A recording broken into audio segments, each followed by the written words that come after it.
真是天助我也！景儿，你这是怎么了？刘氏一族即日起流放东海，那可是有去无回的荒岛啊！我不要去荒岛。东海荒岛，这哪里是流放？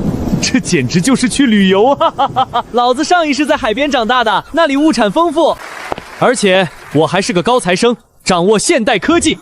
都被流放了，刘大公子竟然还能笑得出来！来人啊，把他们给我押下去，立刻送走！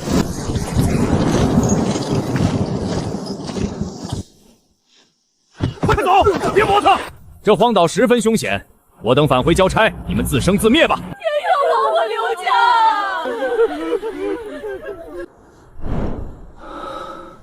水，没有水。这岛上找遍了，连一条小溪都没有。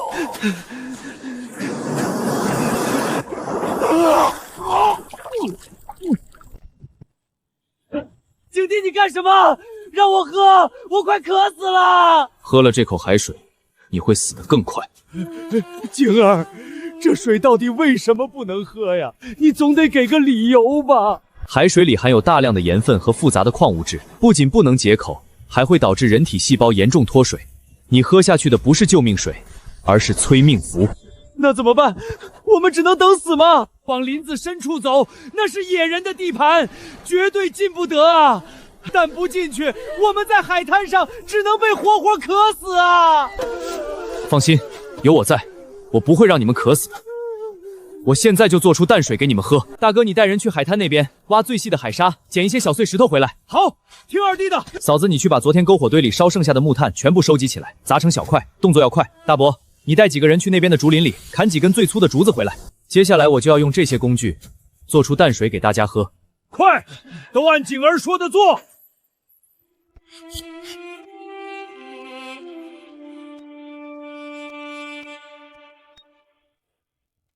接下来看我操作，看好了，最底层铺上一层干净的细沙，这叫初级过滤。中间这一层铺上砸碎的木炭，木炭内部有无数微小的孔洞，不仅能吸附水里的杂质，还能去除异味。最上层铺上这些碎石，用来阻挡大块的泥沙和树叶。接下来就是见证奇迹的时刻。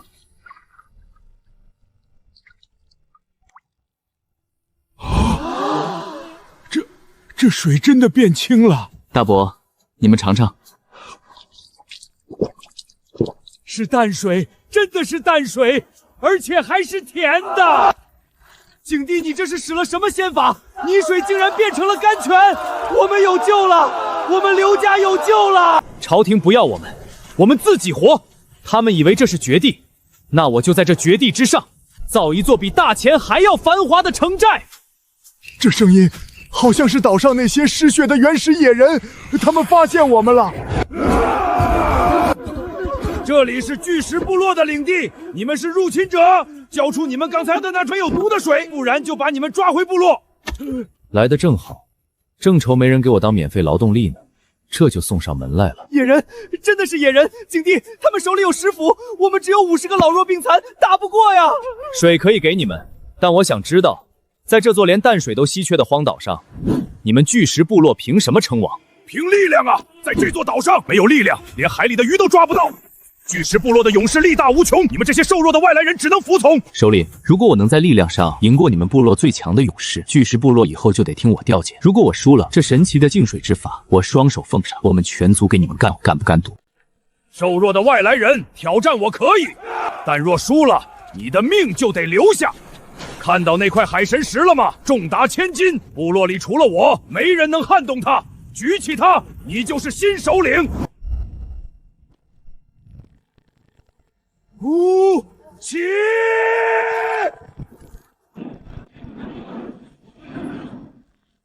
首领无敌，首领无敌！该你了，等死的滋味如何？完了，这石头少说有800斤重，10个壮汉也抬不起来呀！静儿，咱们还是认输吧，好汉不吃眼前亏。堂兄，把我刚才让你找的结实藤蔓拿过来，还有刚才做滤水器剩下的竹竿。你到底要干什么？不搬石头，弄这些藤蔓做什么？只有没开化的原始人才会用蛮力。今天我给你们上一堂基础物理课。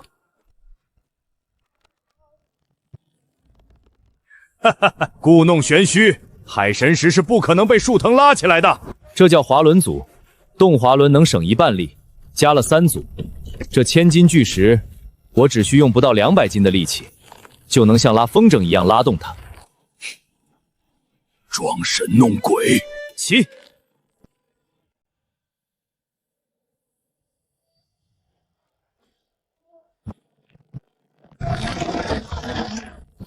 景儿单手把1000斤巨石拉到了半空中，这是什么力量？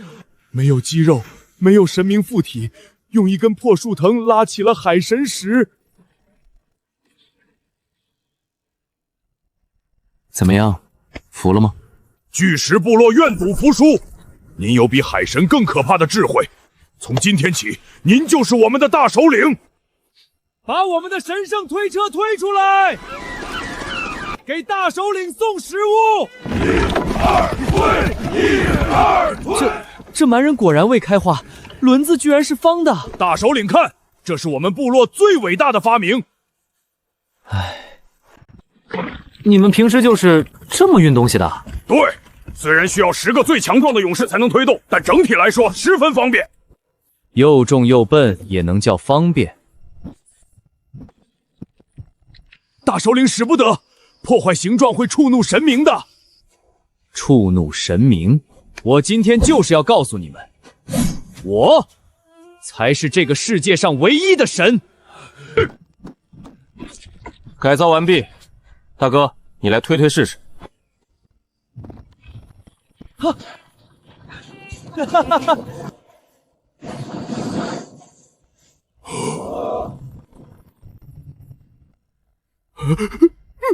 没想到这位兄弟也如此神力，一根手指头就推走了。这又是什么神仙法术啊？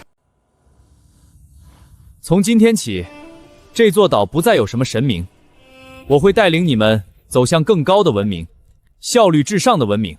去，把所有方形轮子全都给我削成圆的。大首领智慧如海，我等听您的，全都削成圆的。晶儿啊，我活了大半辈子，今天算是开了眼了。咱们不仅没死，还收编了这岛上的部落，我刘家真的真有救了。大伯这才哪儿到哪儿。我说过，我要建一座比大钱还要强大的城寨。阿古达，除了咱们部落，岛上还有其他部落吗？往北走还有黑水部落和飞羽部落，他们比我们人多，岛上能吃的食物有限，大家经常为了抢海边的一点元虾，打个你死我活。哎，景帝，咱们现在人多了，食物成了大问题，那些野果撑不了几天。这岛上的土太差了，咱们带过来的种子根本种不出啊。地里种不出东西，那是因为岛上的土壤缺少磷和氮这2种物质。缺什么？看到那座海鸟聚集的悬崖了吗？明天带上所有削好圆轮的推车，跟我去刮鸟粪。我要让这片荒岛进入现代化的农耕文明。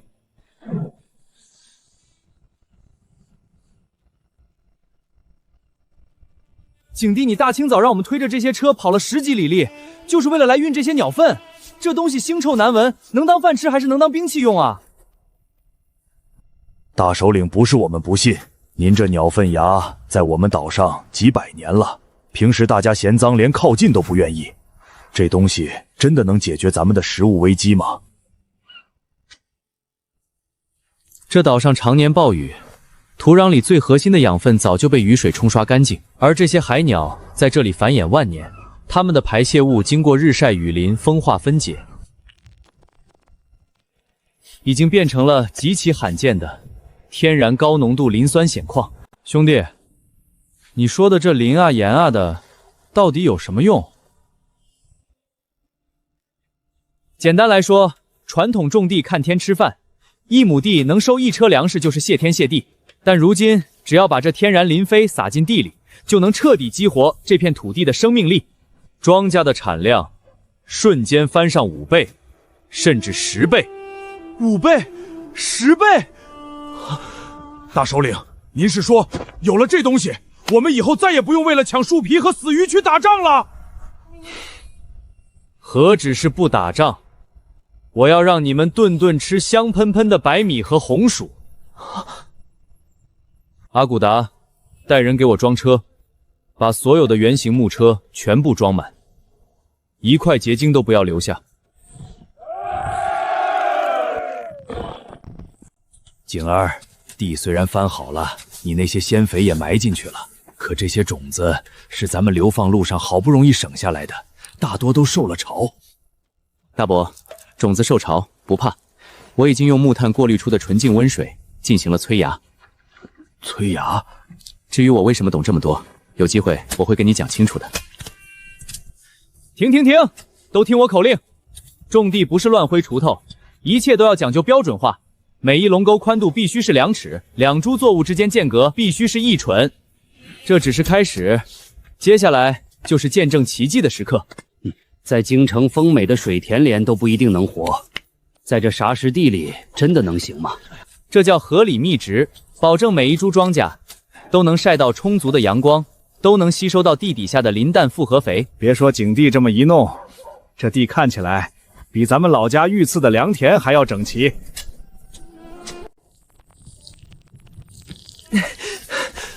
长出来了！景帝、大伯，你们快来看啊，长出来了！7天，仅仅7天啊！在京城水稻发芽，少说要10多天，这里的苗怎么长得这么快？神迹！这绝对是神迹！大首领把黑木炭和臭鸟面埋进地里，地里就长出了仙草。都淡定点儿，基本操作而已。在这热带气候下，1年3熟都不是问题。从此以后，我们再也不用为粮食发愁了。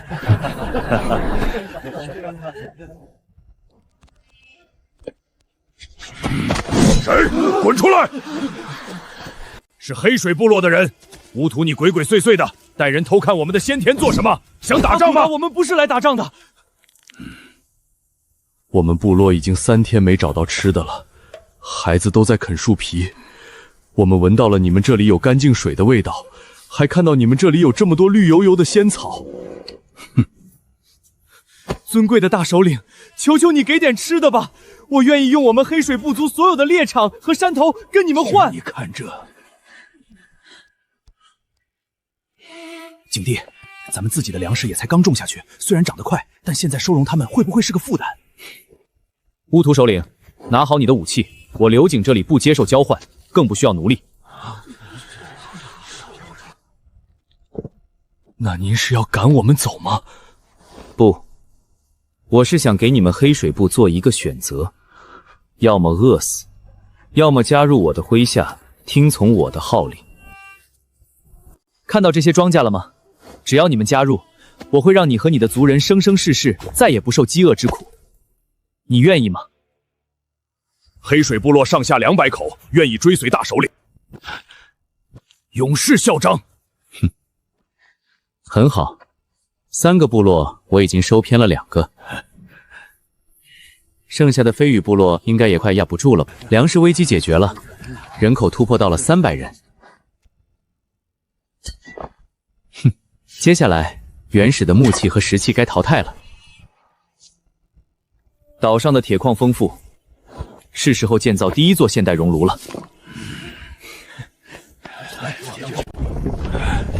推过去进气，拉过去还进气。景帝这双动式风箱真绝了，风力比大前铁匠铺用的单向风箱足足大了1倍。不过，咱们费了这么大劲，盖了这么大一个泥窑子，真能把石头变成铁？大哥，这不是普通的泥窑，这是现代冶金学的核心——高炉，里面的温度最高高达2000多度。2000多度，大族长那岂不是连石头都能烧成水？没错，就是要让铁矿石在高温下融化成铁水。有了铁水，我们就可以打造出各种形状的器具，强大程度足以颠覆这个时代。阿古达乌图，听我口令，开始封炉。遵命，大首领！遵命！收首领，巨石部落和黑水部落全疯了。他们竟然尊奉一个外来人为大首领！你看那个冒着黑烟的巨大怪物，里面还烧着熊熊烈火，这难道是某种邪恶的巫术？大长老，我觉得那不是什么巫术。巨石和黑水的人最近推的那种车子，轮子全部变成了圆形，运送货物的速度快得惊人。还有他们田里的那些仙草，这个外来人拥有超乎我们想象的智慧。首领，咱们部落也快撑不下去了。今年的风暴来得早，海里的鱼群都游走了，果子也摘光了，还没有食物，摘的孩子们熬过这个月呀。实在不行，我们也去投奔这位大首领算了。我飞羽部落是丛林的骄傲，百步穿杨，怎能轻易向一个外来人低头？除非他能证明他的智慧比我手上这把猎弓更强大。走，过去看看，但别动手，看看他到底在玩什么把戏。景帝，温度够了，里面已经烧得发白了。好，全员退后。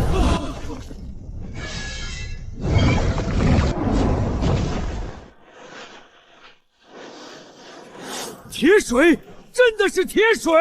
天哪！老夫活了半辈子，在京城也见过工匠冶铁，可还曾见过如江河般奔涌的铁水呀！别愣着，快把铁水引到炒缸池里，加大风门，往铁水里撒10回10，给我用力搅拌。搅拌可以让铁水中的碳与空气中的氧结合，形成气体飘走。这样就能降低铁水中的含碳量。只要含碳量降到合适的程度，生铁就会变成韧性极强的钢。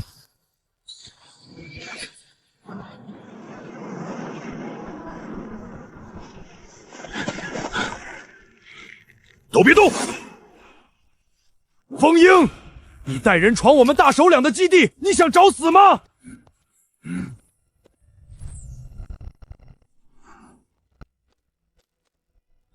外来的大首领，我风鹰无意与你为敌，但我飞羽部落为了生存，需要食物和水源。我听说你智慧如海，今天我想领教一下。你想怎么教？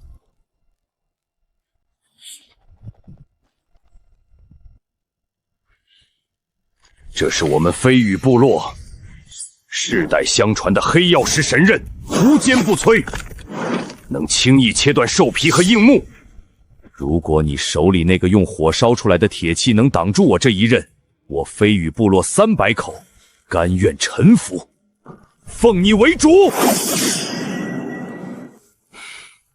分子结构松散，硬度虽高，但却很脆。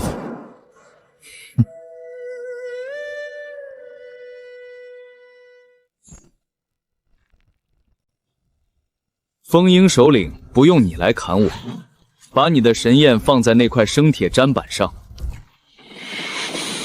好，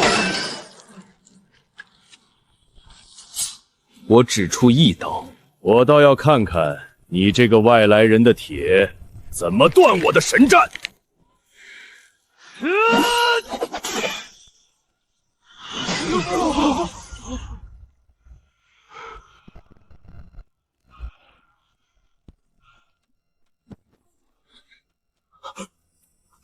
这怎么可能啊！大首领威武！大首领无敌！大首领无敌！风鹰，现在知道什么叫力量了吗？你的石器时代结束了。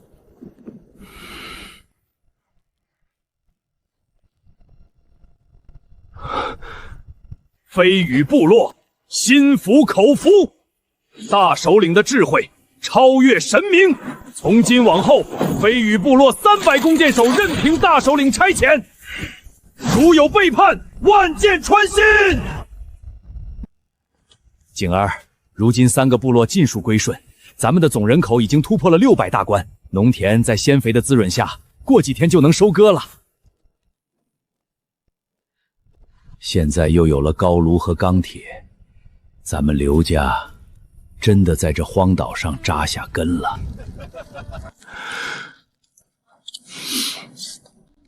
大伯，人口多了，需要的资源就更多，而且咱们在岛上这么大的动静，瞒不了多久的。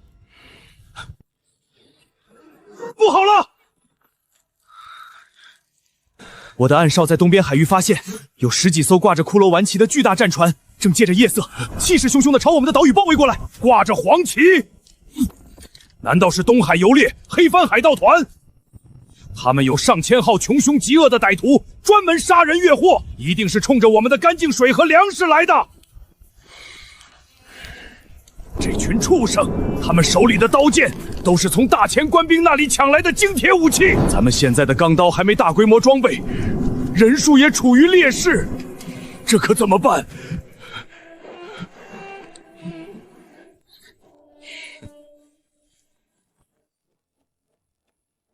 海盗来得正好，我的高炉刚出了最好的钢材，火药也已经配置完成。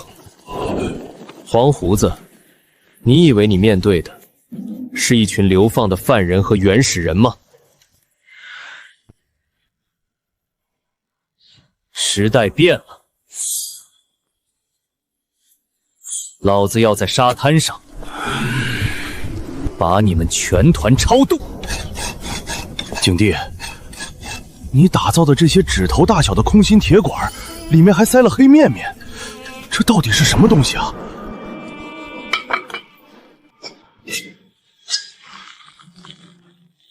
这可不是普通的黑面面，这叫火药。大前朝的铁制大刀，在这玩意儿面前，不过是一堆破铜烂铁。真能挡住黄胡子海盗团的大刀吗？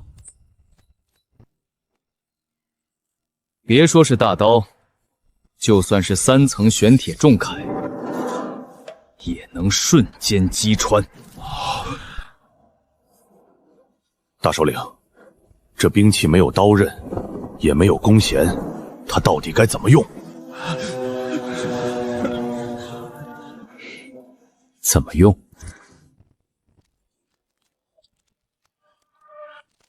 风鹰，今天老子就教你一句话：在绝对的科技代差面前，人数和武力一文不得。拿好这个。大伯和女眷们，留守基地。阿骨达、吴图，带上所有建好的战士，跟我去沙滩迎客。阿骨达，领命！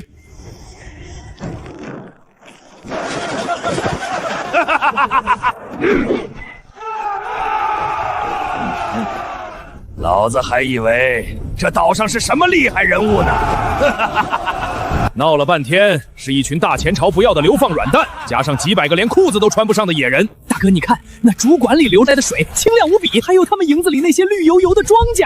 兄弟们，把那个小白脸抓起来！这岛上的宝藏全是咱们的。这岛上绝对有大秘密。咱们只要把这外来小白脸抓起来，严刑逼供，这岛上的宝藏就全是咱们的了。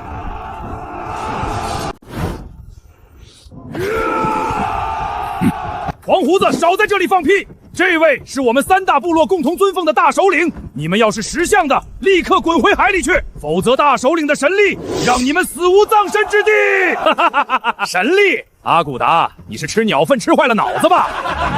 老子手下上千兄弟，个个都是刀口舔血的狠家伙，手里拿的都是大前精铁刀。老子数到3，那个叫刘景的小白脸儿，给老子自己走出来，否则老子今天就把这沙滩染成红色的！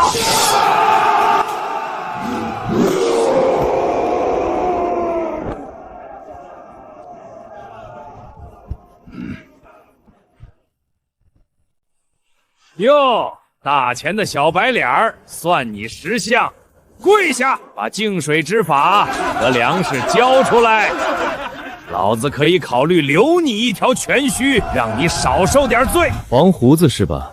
东海霸主，我有个问题想请教你。死到临头，你哪来那么多废话？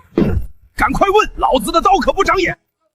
我想问的是，现在如果有一样东西，快到肉眼看不见，狂妄，快到能瞬间跨越30步的距离，你挡得住吗？狂妄！大前第一刀泽也不敢说能在30步外瞬间秒了我大哥，你小子这是吓傻了吧？老子看你是诚心找死！二当家，上去把他给我废了！小白脸儿，看老子今天挑断你的手脚筋！大周良，小心！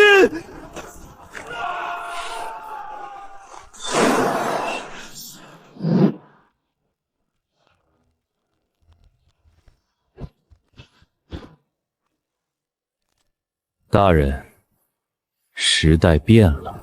老二，兄弟们，给我一起上！杀了他者，赏金10000两！黄胡子，你回头看看那战船，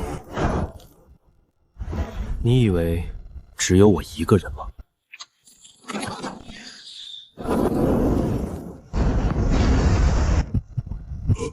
快逃吧！难道他真的是神明吗？快逃吧！别开火！别开火！黄胡子海盗团全员投降！投降很好。黄胡子送来的这10几艘大前战船，正好补齐了我没有远航能力的短板。阿骨达、胡图，把这些海盗全部缴械，战船全部没收。从今天起，这些战船就是我们钢铁舰队的助行。跟着我刘景混，保证你们3天吃9顿。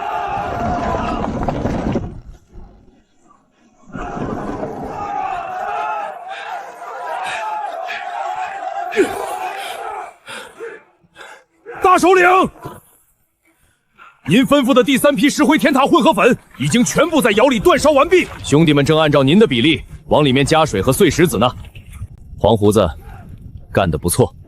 这几个月，你和你手下的兄弟没喊过一声苦，算个爷们儿。大首长，您这就折晒我了。以前我们在海上拼命抢来的银子，连顿安稳饭都吃不上。自从跟了您，天天白米饭管够，顿顿有海鲜鱼肉。更何况，您教我们的这些神技，可是前无古人的先法呀！是啊，景儿，大前朝建城防用的是糯米汁混着3合土，费时费力不说，还容易开裂。你这个叫什么水泥的东西，简直铸成的神物啊！水泥只是基础。单纯的水泥虽然抗压，但抗拉伸的能力极差，所以我又让兄弟们把锻造好的钢筋加进了水泥里，这个就叫钢筋混凝土。用这种技术建起来的城墙和堡垒，别说是大前朝的投石车，就算是天雷劈下来，也休想伤到分毫。钢筋混凝土，大首领，有这种神物在，咱们这座城一旦建好，防御力绝对是天下第一呀！到时候那大前皇宫在咱们眼里也就是个灯笼。防御可从来不是我的最终目的。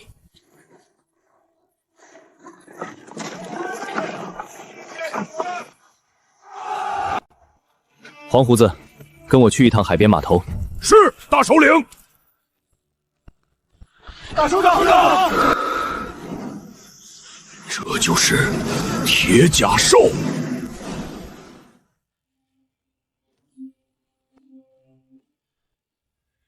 报告大主党，第1艘装甲实验舰波波号已完成全面改装，请您指示。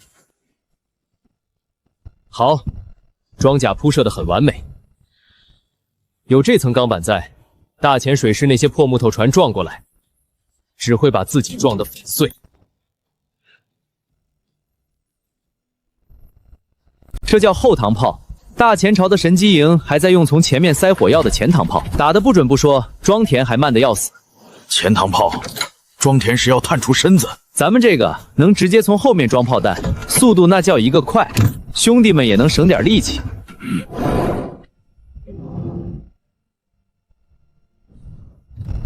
咱们这个射程能达到惊人的10里之外，而且精准度极高。大浅水之的战船在他面前，不过是海面上的移动活靶子。移动活靶子。景帝，你设计的那个蒸汽机真的成功了！好，钢铁装甲、限航火炮，加上蒸汽动力，跨时代的铁甲舰，终于在今天诞生了！哈哈哈哈哈哈！万事俱备，大首领，到时候让我黄胡子打头阵。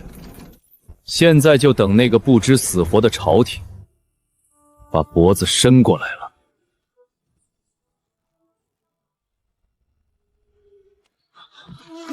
荒唐！赵雄，你身为东海水师提督，手握300艘战船、5万精锐水师，你竟然还跑过来上奏，说东海出现了一座冒着滚滚黑烟的妖岛。哼，这点小事你竟然敢来惊动朕！区一个岛你都不能摆平，朝廷养你们是干什么吃的？皇上息怒，微臣所言句句属实啊！那座岛正是几个月前发配刘氏一族的荒岛。微臣的部下拼死逃回来禀报，说那岛上平地拔起了无数灰白色的坚硬堡垒，海湾里还停泊着不用风帆就能在水面飞驰的钢体怪兽。刘家，刘景，我说提督大人，您这谎撒的也太没边界了。那刘氏一族50多口老弱病残发配过去，早就饿死渴死了，还什么灰白色的堡垒、钢铁怪物？依咱家看，分明是你剿匪不力，故意编造神怪之说来掩人耳目。高公公说的有理，刘氏一族绝无此等通天本领。不过，东海乃朕之疆域，容不得半点装神弄鬼的叛逆。无论岛上是海盗，还是什么妖魔鬼怪，哪怕是刘氏一族的鬼魂，也给朕轰成齑粉！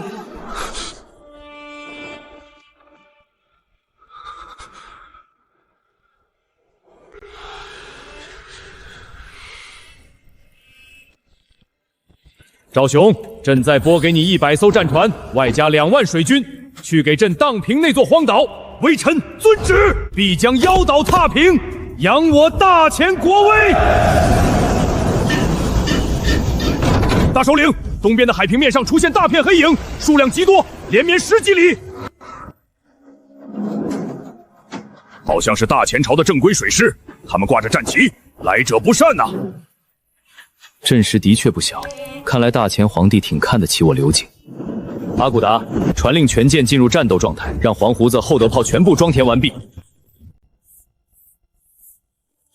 大首长，敌人数量是我们的几10倍，咱们虽以逸待劳，还有火枪和铁甲兽，但毕竟只有300多正规兵，这仗能赢吗？阿骨岛战争从来都不是靠比拼人头数的，在工业革命的钢铁洪流面前，2万拿着长矛和大刀的古代水军，不过是2万只会移动的活靶子。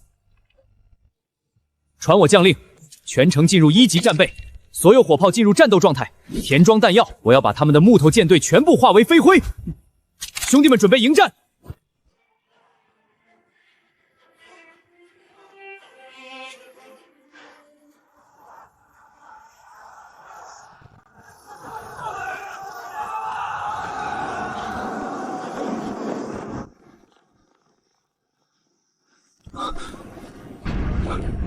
提督大人，您看那岛上竟然升起了黑烟，还传出阵阵怪响。不过嘛，依末将看，肯定是黄胡子海盗或者是刘家那些流放犯在烧树枝，哼，虚张声势呢。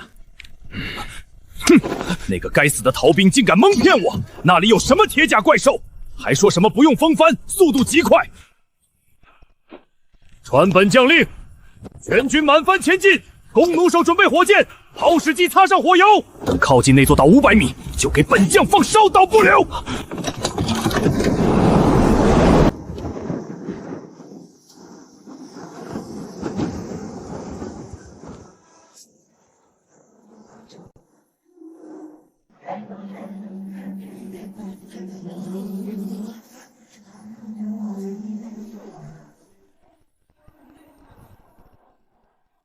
井底锅炉压力达到临界值，双缸整一机，全功率运转。咱们现在的速度已经突破了12节。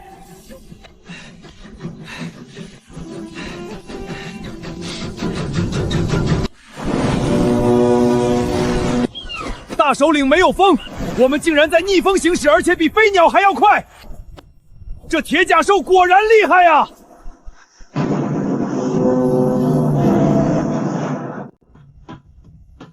传令全舰，无需摆出防守阵型，给我笔直的冲进他们的舰阵。今天，我要给朝廷上一课。阿骨达！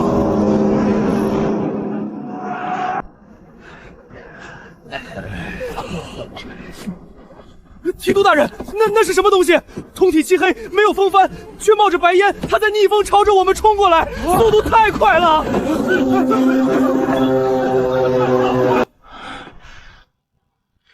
工业革命，这就是科技的力量。慌什么？不过是虚张声势罢了。况且他只有1艘船，我们有100艘。准备投石车，给我瞄准那个铁王八，狠狠地砸！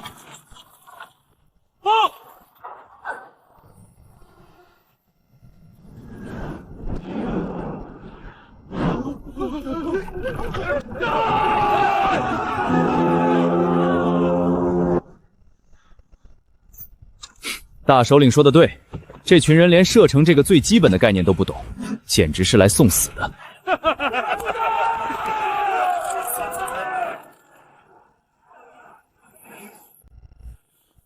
风鹰听令，标指1500米主炮，锁定敌军旗舰，给我狠狠地打！开火！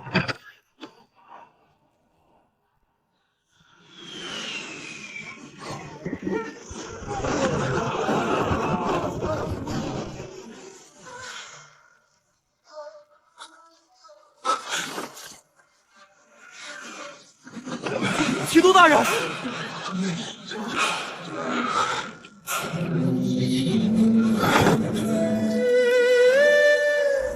天罚，这是天罚！1击，只用了1击，就把我们的战船打没了。提督大人，那是妖术，我们打不过。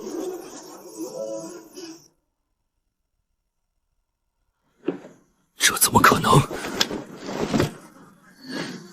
隔着1里多域，这是什么兵器？敌军阵型已乱，锅炉加压到极限，开足马力，给我撞过去！开足马力！鼓大鼓大！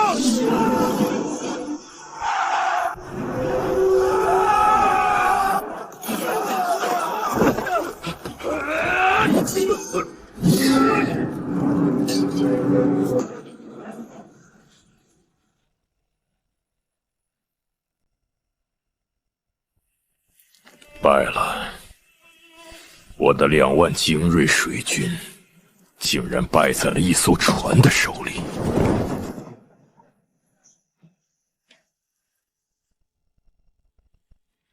刘景，你赢了，要杀要剐，悉听尊便，只求你给我个痛快，莫要折辱于我。赵雄，我不会杀你，我也不会杀你的手下。我的钢铁之城正在扩建，需要大量的人手。醉将赵雄，愿带2万残儒效命大首领，见证新纪元。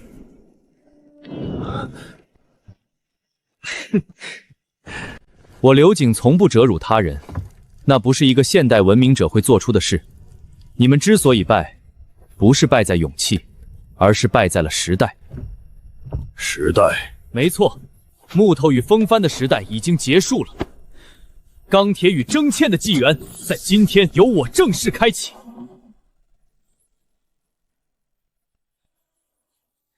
2万劳动力到手，接下来把岛上的煤炭全部开采出来，造火车、建兵工厂，大迁皇帝。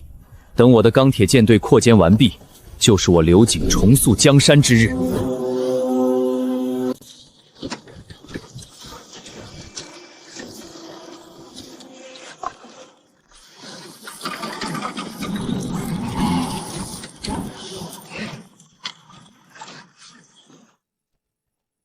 刘厂长，大首领，这大半夜的把咱们叫来，对着这一堆铜钱和吸铁石折腾什么呀？咱们的水泥城墙都已经建到3丈高了，难道大首领又要造什么新式火炮？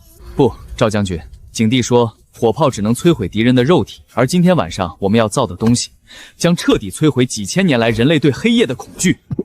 摧毁黑夜的恐惧。赵将军，你们知道雷雨天劈碎大树的闪电是什么吗？回大首领，那是天庭的雷公电女在施展神威。错，那是电。而今天电，我要把9天之上的雷电徒手抓下来，装进这个玻璃罐子里。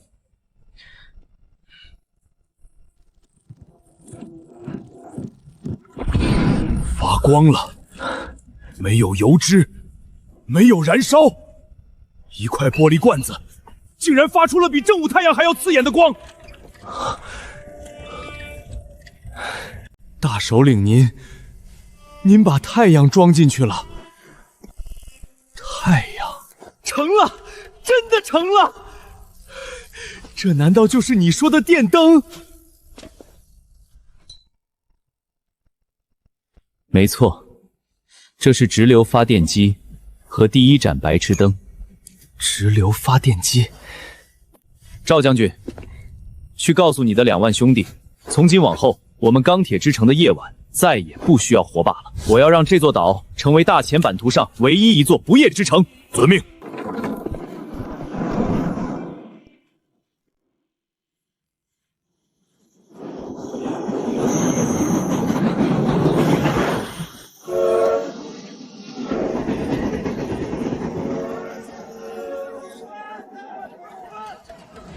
干得漂亮，兄弟们加把劲儿！大首领说了，今天工程进度达标，晚上食堂加餐，每人半斤红烧海鱼，大白馒头管够。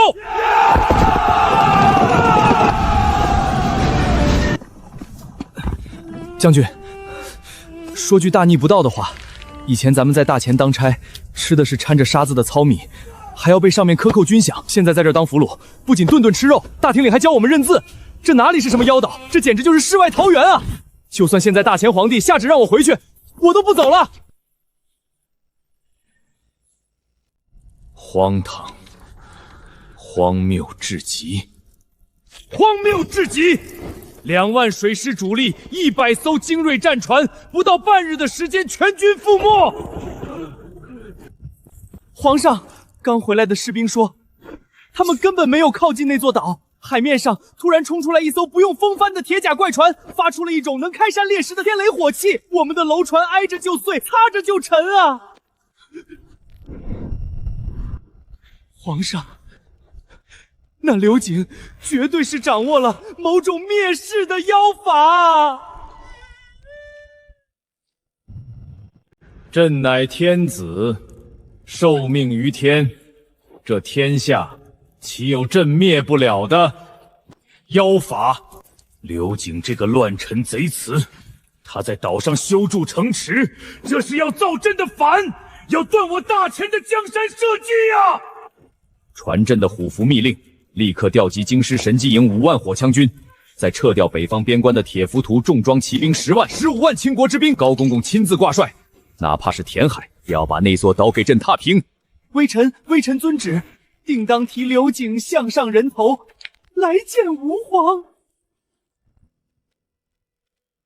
传朕的虎符密令，立刻调集京师神机营5万火枪军，再撤掉北方边关的铁浮屠重装骑兵10万，15万倾国之兵，由高公公亲自挂。大首领，暗哨传军绝密情报，大前皇帝彻底急眼了，抽调了铁浮屠和神机营，号称15万大军正在集结。他们征调了沿海所有的商船和渔船，准备不惜一切代价对我们进行跨海登陆战。大首领，铁浮屠穿着重甲，刀枪不入，神机营大炮数量极多，15万人，一旦让他们登陆沙滩，单靠几百支枪，恐怕也防不住啊。刀枪不入的铁浮屠，数量极多的神机营，好，非常好。大前皇帝终于把最后的家底都亮出来了。赵雄，你以为我们这几个月只造了蒸汽火车和发电机吗？蒸汽火车、发电机，还有……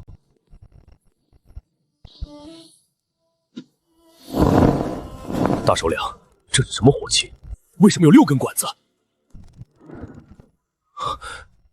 这叫加特林重机枪，神机营鸟炮1分钟最多开2枪，而这台机械1分钟可以打出600发子弹。大首领，有了它就不用怕了。大前皇帝想玩人海战术，那我就成全他。传令兵场，按照我的图纸和样板，3班岛连夜装配，越多越好。我要那15万大前精锐连一块砖都摸不到，全部倒在现代金属风八的绞肉期前。大人，时代又变了。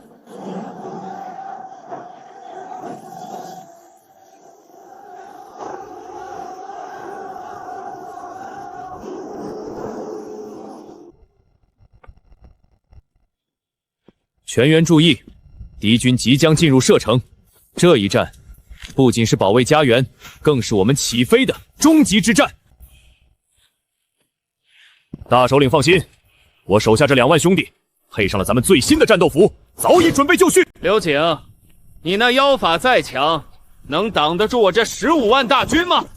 就算是填海，今日也要把你这岛上的全部碾碎！全部碾碎！全军突击，先登者封万户侯。高公公来的正好，机枪组开火！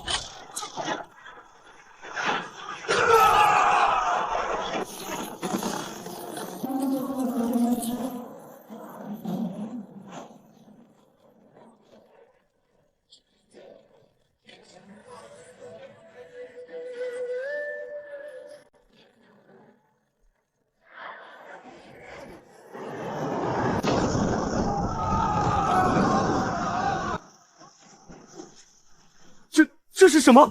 为什么他们的暗器不用停歇？这是天罚降临，那根本不是火枪！大家快跑啊！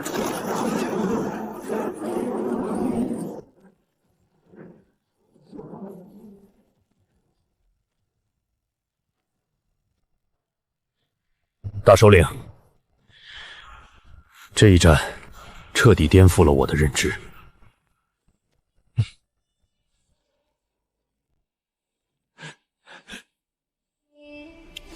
高公公，回去告诉大前皇帝，只要你们依旧闭关锁国，视科技为异端，那么大前的每一个士兵，都将是你皇权虚幻的牺牲品。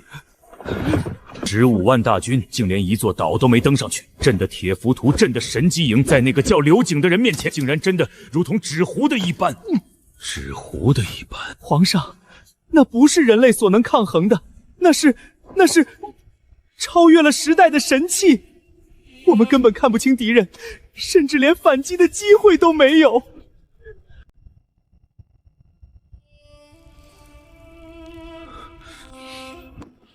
废物！废物！都给我滚！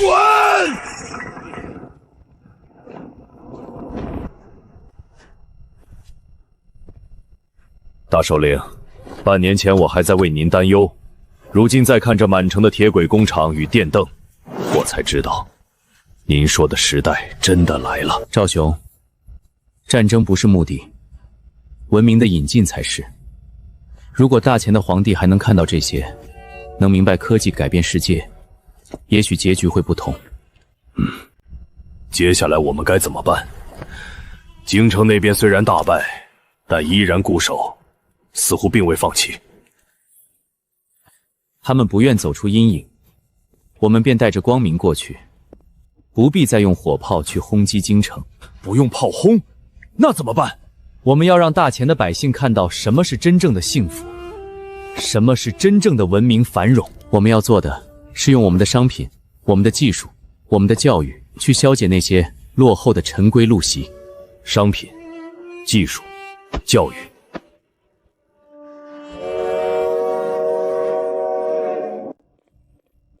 大首领，京城那边传来消息，不少开明的学子已经结伴东下，想来这里学习先进的知识，看看那个传说中能点亮黑夜的奥秘。欢迎，知识的大门向所有人敞开，只要心中向往，光明便能照亮整个大地。您就是刘景大首领吗？我们在京城听过您，可以讲讲您是怎么把一个荒打造成这样一个钢铁之城的吗？当然可以，请。当时我们什么都没有，甚至还被阿骨打他们欺负。现在阿骨打可是咱们最好的矿工队长。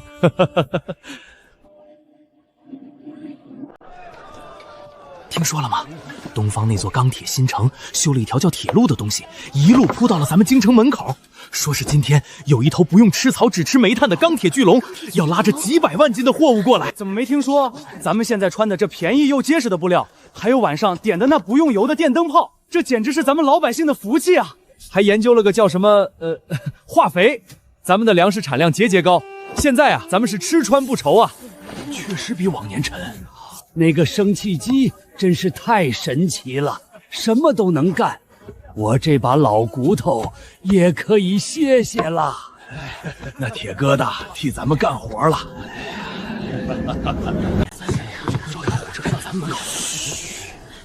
各位乡亲，大前的乡亲们，由大首领刘景亲自设计的复兴号重型蒸汽火车，历经3年，跨越千山万水，准时抵达京城。来了！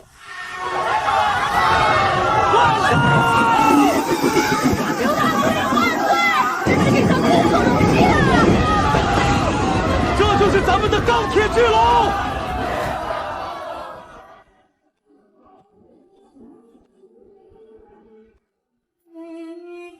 刘景，你赢了。不是赢在兵强马壮，而是赢在了民心，赢在了你所说的那个时代。这3年，朕在深宫里听着外面的变化，东方的铁路修通了，北方的电网架起来了，朕的子民不再因为一点风寒就丧命。朕这个皇帝似乎已经成了多余的人。陛下，皇权或许会落幕，但文明不会。从今日起，大前迈入新元，刘景，这天下交给你和你的科学了。同学们，曾经我们认为天狗食月是天罚，雷霆暴雨是神怒，但现在我们知道了行星的运行轨迹，我们懂得了电磁感应的原理。科技才是人类在这个宇宙中立足的根本。我们要造出能在天上飞的机器，我们要让轮船跨越最宽阔的4大洋，我们要让疾病不再痛苦，我们要让大前的每寸土地都沐浴在工业与理性的光辉之下。这是咋织出来的？比咱家那老织机快上100倍不止啊！爷爷快看，那个小太阳，这就是书里说的能点亮黑夜的奥秘啊！